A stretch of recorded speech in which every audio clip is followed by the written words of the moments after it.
Hey, welcome to another episode of 15 Minute Fridays. My name is Jeff Atkinson, and what we're talking about today are active ingredient options for fertilizer sparging. And this is a very time appropriate topic as we're in the spring season. A lot of pre emerge herbicides are being applied currently, and a lot of insecticides as well. So, what is fertilizer sparging? Maybe you're not familiar with the concept, but fertilizer sparging is a process during manufacturing to which we coat a fertilizer blend with a additive agronomic input. Most of the time, it's an active ingredient of some sort, pre-emerge active ingredient, pre-emerge herbicide, or maybe an insecticide is another option as well, but can even be micronutrients. So we have an even distribution of micronutrients across the fertilizer blend. And kind of think about how this operates in a visual sense. I'm a visual learner, so this is always helpful for me to take a look at.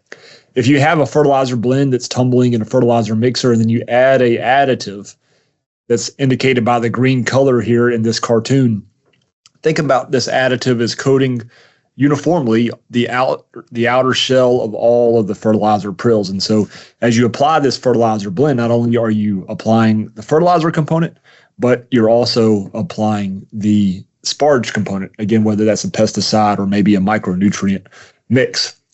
So there's a few reasons, obviously, why you might apply a sparge fertilizer. The most obvious is efficiency, right? You're doing two things with a single application, and we all know that labor is expensive and time is short. And so doing things in a more efficient way by using a sparge fertilizer blend is a great way to maximize your efficiency of labor.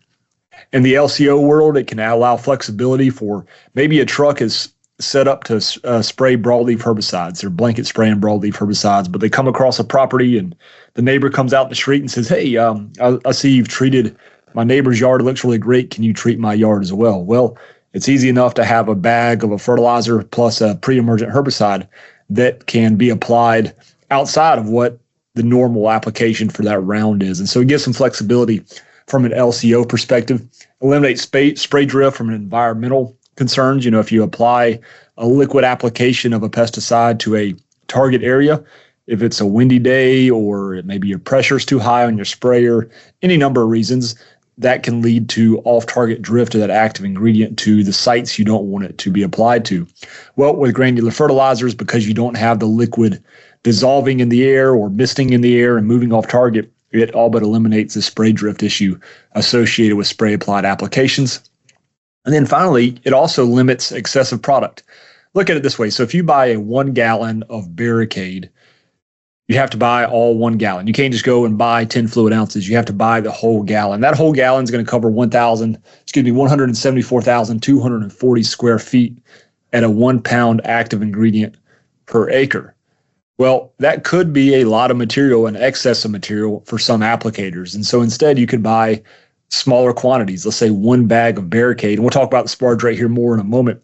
But that 1 bag of Barricade at the same active ingredient rate per acre only covers 7,187 square feet. So you can buy in smaller quantities of the pesticide, which allows you to limit the amount of excessive material that you may have in some of these larger bottle sizes of the similar liquid formulations. So when it comes to application rate, when you're talking about a liquid spray applied pesticide, you're usually talking about fluid ounces per 1,000 square feet or fluid ounces per acre. Well, with sparged fertilizers, we talk in pounds of product per acre or spread rate. So in this example here, we have a few different spread rates all the way from 150 pounds per acre to 400 pounds per acre. And if we have a sparge rate, we're talking about dimension in this example, a sparge rate of 0.125%.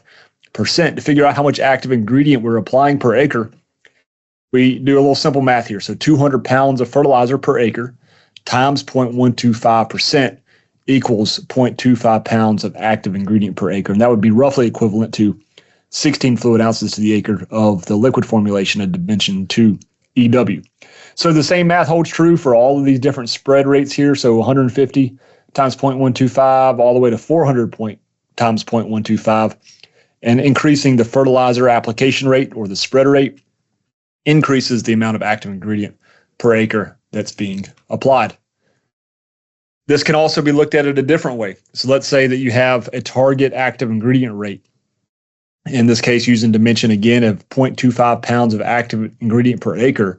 But with dimension, we have a range of sparge rates, right? So the concentration at which we can apply the pesticide onto the exterior coating of the fertilizer, we can apply it as low as a 0.125% concentration all the way up to a 0.25% concentration. So you work the math out.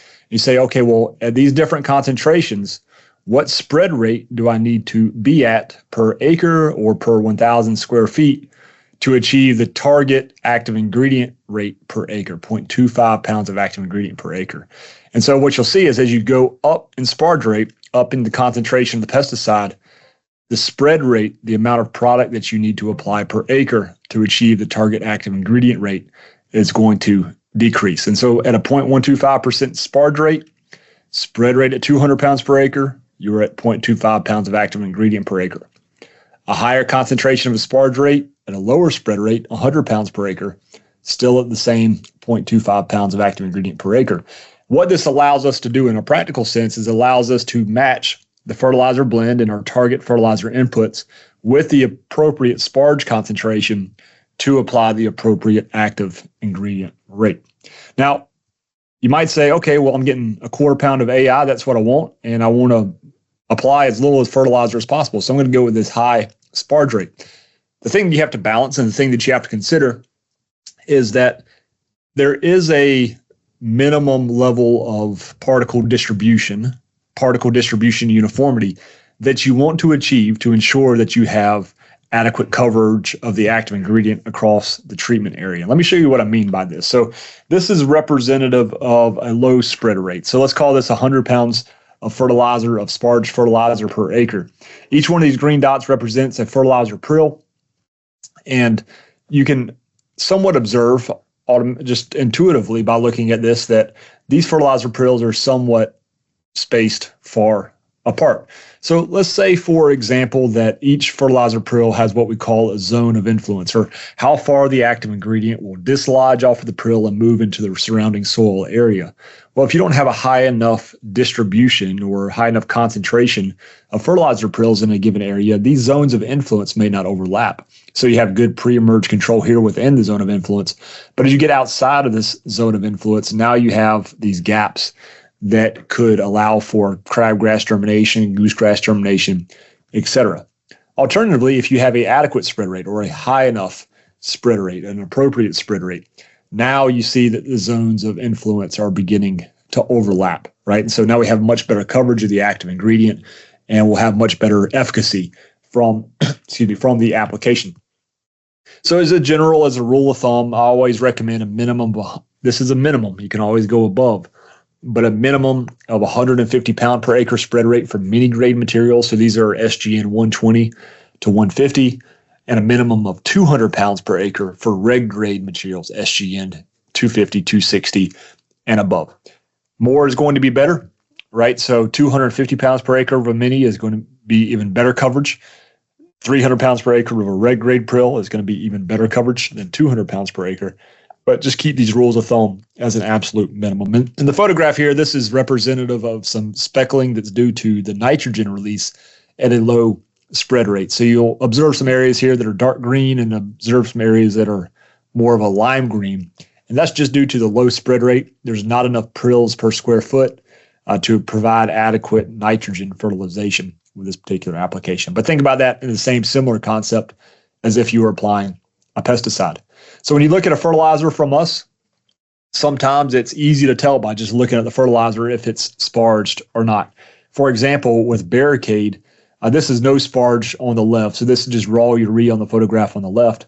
But with Barricade, you have a characteristic yellow color of the material. And so it's going to turn the fertilizer yellow when it's applied to the exterior of the fertilizer. And that's what you get with Barricade. But some materials, this isn't the case. So for example, with Ronstar or Stay Guard or Dimension, these are colorless or mostly colorless compounds. And so unless you have a very detailed and trained eye to know what you're looking for on that fertilizer, you likely will not be able to tell if it has Dimension or Stay Guard or Ronstar just by visually looking at the fertilizer blend, unlike Barricade, which is very obvious because of the characteristic yellow color.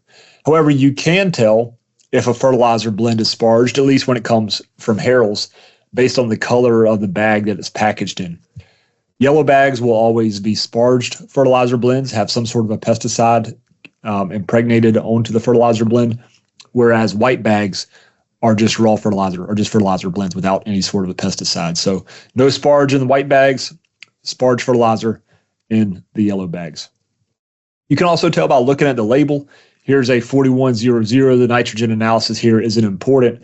But in this case on the left, there is no sparge, so there's no pesticide mentioned on this label compared to a fertilizer with a celloprene, right? So this one's pretty cut and dry. They're all going to be very similar. It might say Barricade, it might say Ronstar, it might say StayGuard. Any of the pesticides that we sparge, it's going to be in big, bold letters at the top of the label telling you what pesticide is applied to the fertilizer blend. So with that kind of as a background, we do have a sparging guide that is available to all of our customers to reference and look at what all the different options that we have available are for sparging, and goes through the herbicides, goes through the insecticides, and it outlines a lot of useful information. And we're going to zoom in on some of this information here as I go through each one of these sparge ingredients, or the more popular sparge ingredients for the spring time period. I'll highlight a couple of the useful pieces of information that will be helpful in the guide. So let's look at Dimension here, dithiopyr. This is a group 3 mode of action, meaning that it inhibits root growth of target weeds, preventing their establishment. Dimension and dithiopyr is most effective on grassy weeds. It does have a little bit of activity on broadleaf weeds, but one of the greatest attributes of Dimension is that it is very safe to apply on a wide range of turf species. So if you're in the northern United States, the southern United States, or maybe you're in the transition zone where you're treating both turf types, Dimension can be a good option for pre-emerge grassy weed control. And another unique attribute about Dimension is that it provides post-emergence control of young crabgrass seedlings. So let's say you've missed your pre-emerge herbicide application timing by just a few weeks or a month or so. It's kind of been warm, at least in the southeast United States so far this year. And so Dimension is a tool that you could use to help to control those young crabgrass seedlings that have already germinated, while also providing residual pre-emergence control for the coming weeks and coming months. So with Dimension, with dithiopyr, we do have a range of sparge rate options, which you've already outlined here in a previous slide here. Application rates per acre for the particular sparge rates, and the pounds of active ingredient per acre that these application rates, these sparge rates will allow you to apply. All right, we'll look at another one here. This is Barricade. Barricade's also a group 3 mode of action, same mode of action as dithiopyr, maybe a little bit more residual longevity than what you have with dithiopyr. But the drawback to Barricade is that it does not provide the post-emergent control of crabgrass seedlings that have already germinated. So you just pre-emerge, and that's all you get with Barricade. Ronstar oxidizon, this is a restricted use pesticide as of a couple of years ago, but this is still a very effective active ingredient, especially where there's high goosegrass pressure. Some of our other pre-emerge herbicides like dithiopyr and Barricade that I mentioned, they're okay on goosegrass, but they're not as strong or as consistent as what you can achieve with oxidizon or Ronstar. Different mode of action here, so this is a group 14 mode of action. Group 14 modes of action are effective on the shoots of germinating weeds, not allowing the weeds to establish.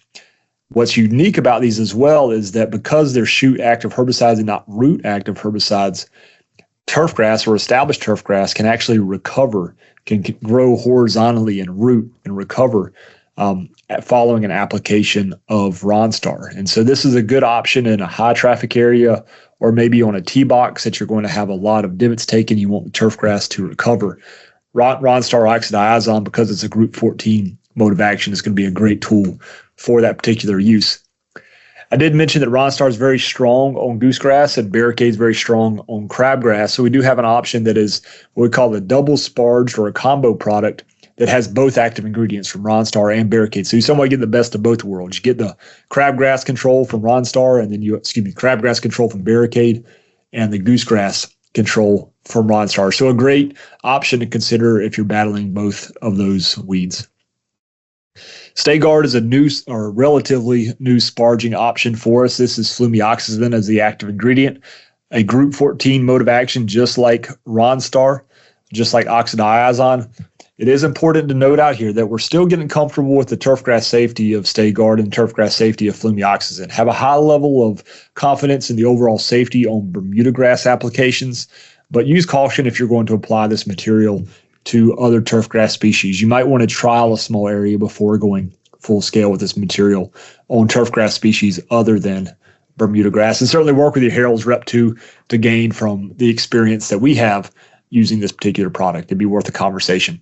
There is only one sparge rate option for StayGuard as it sits today. That's 0.125%, which allows for a 200 to 300 pound application rate per acre and provides 0.25 to 0.375 pounds of active ingredient per acre. That's equivalent to 8 to 12 fluid ounces of the liquid SureGuard formulation. But you might say to yourself, well, you can't apply SureGuard to green turf, so why can we put this on a fertilizer? And it's all due to the mechanism of when you apply this material on a fertilizer and follow it with irrigation, the fertilizer prill that has a pesticide on it will bypass the leaf, get into the soil, thereby preventing the phytotoxicity that would occur and be expected to occur with the liquid sprayable SureGuard formulation. Same as Ronstar as well, this is also an option that can be applied during Bermuda grass establishment to prevent weed establishment while allowing the Bermuda grass sprigs or sod to establish. There are also insecticide options. Bifenthrin, imidacloprid is an option. However, by and large, for turfgrass applications, our most popular product that is applied, insecticide that is applied on fertilizer, is acelepryn on fertilizer. And so this is a great grub control product, season-long grub and caterpillar control with a single application in the spring. And this is a very proven program that has been successful over a number of years for armyworm control, but also for grub control as well. Now, if you want the ultimate in efficiency, we do have a combination product of acelepryn plus dimension. So you think about this from a practical perspective, you can apply your fertility, you have your season-long grub or worm control, or I should say caterpillar control, and you have your season-long, or mostly close to season-long, pre-emergent weed control as well here. And this is dimension, this is a dithiopyr, so if you apply it a little bit late, you are going to achieve some post-emergence crabgrass control as well. So that's a quick overview of sparge options as we move through the spring months here in the early part of the season. But if you've never used a sparge fertilizer before, I encourage you to take a look into how the efficiency of your program can be optimized. And can you do that by incorporating a sparge fertilizer source into your program? Efficient applications, efficient utilization of labor. As we all know, labor is one of the most limiting resources that we have today, and it doesn't seem like it's getting more available as we go along. So with that, talk to your Harold's rep for more information. They're a wealth of knowledge when it comes to sparge fertilizer blends and how to maximize the technology for the specific agronomic applications in your area.